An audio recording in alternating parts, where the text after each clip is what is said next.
তাহলে মুফতি আমির হামজা আপনাদের সন্তান, আপনাদের পরিচয় করিয়ে দিচ্ছে আজকে তামাম বিশ্বে। এটা আপনাদের গৌরব, এটা পাটিকা বাড়ির গৌরব, এটা ডাবিরা ভিটির গৌরব, এটা সর্দার গ্রুপের গৌরব, ঠিক না?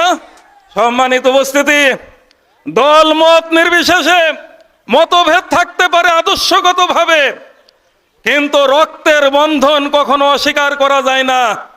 আমি আজকে আপনাদের সামনে কথা বলছি, আমার ভাই লালটু গোস্বামী দুর্গাপুর ইউনিয়নের নৌকা চেয়ারম্যান, আদর্শগত মত পার্থক্য আছে, কিছু দ্বন্দ্ব আছে, কিন্তু আজকে যে কোনো সামাজিক অনুষ্ঠান, বিয়ের অনুষ্ঠানে লোকজন আসলে সে পরিচয় করায় যে আমার ভাই জামাত ইসলামের ইবি থানার আমির, তার মানে তার গোষ্ঠীকে, তার প্রভাব প্রতিপত্তিকে অন্যের কাছে তুলে ধরতে চাই, কে ঠিক না?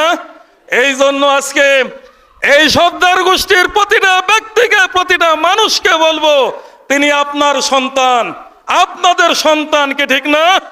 আপনারা নিশ্চয় মত পার্থক্য থাকলেও কোথাও পরিচয় দেন মুফতি আমির হামজা আমার ভাইকে ভাইস্তি, কে ঠিক না?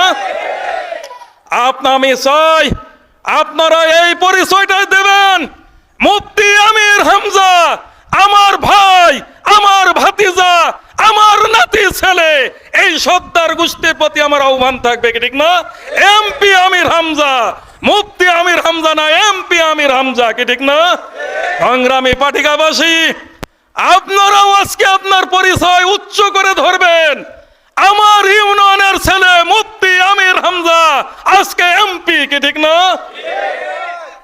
আমি এবি থানার আমির, আমি গর্বিত মুফতি আমির হামজা আমার ইবি থানার সন্তান, কি ঠিক না?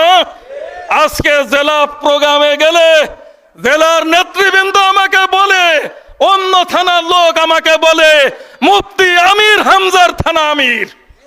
সংগ্রামী সাথী বন্ধুগণ, আমরা মুফতি আমির হামজার পাশাপাশি আমরা এমপি পদবি লাগাতে চাই, কি ঠিক না? এমপি পদবি লাগাতে চাই। এই জন্য এটা লাগাতে চাইলে কি হবে? এই জন্য অগ্রণী ভূমিকা রাখতে হবে সর্বপ্রথম তার গোষ্ঠীর লোকদের, কি ঠিক না? তারপরে তার গ্রামের লোকদের, তার ইউনিয়নের লোকদের, আর সর্বোপরি বাংলাদেশ জামাত ইসলামী আমরা আছি, আমরা তাদের জন্য জান প্রাণ দিয়ে রাতের ঘুমকে হারাম করে সমস্ত ষড়যন্ত্রের জাল ছিন্ন করে আমরা মুফতি আমির হামজার বিজয় ছিনিয়ে আনার জন্য আমরা ইনশাল্লাহ প্রস্তুত আছি। এই বিষয়ে আপনাদের সহযোগিতা কামনা করে আমার সংক্ষিপ্ত কথা শেষ করছি। আসসালামু আলাইকুম ওয়া রাহমাতুল্লাহ।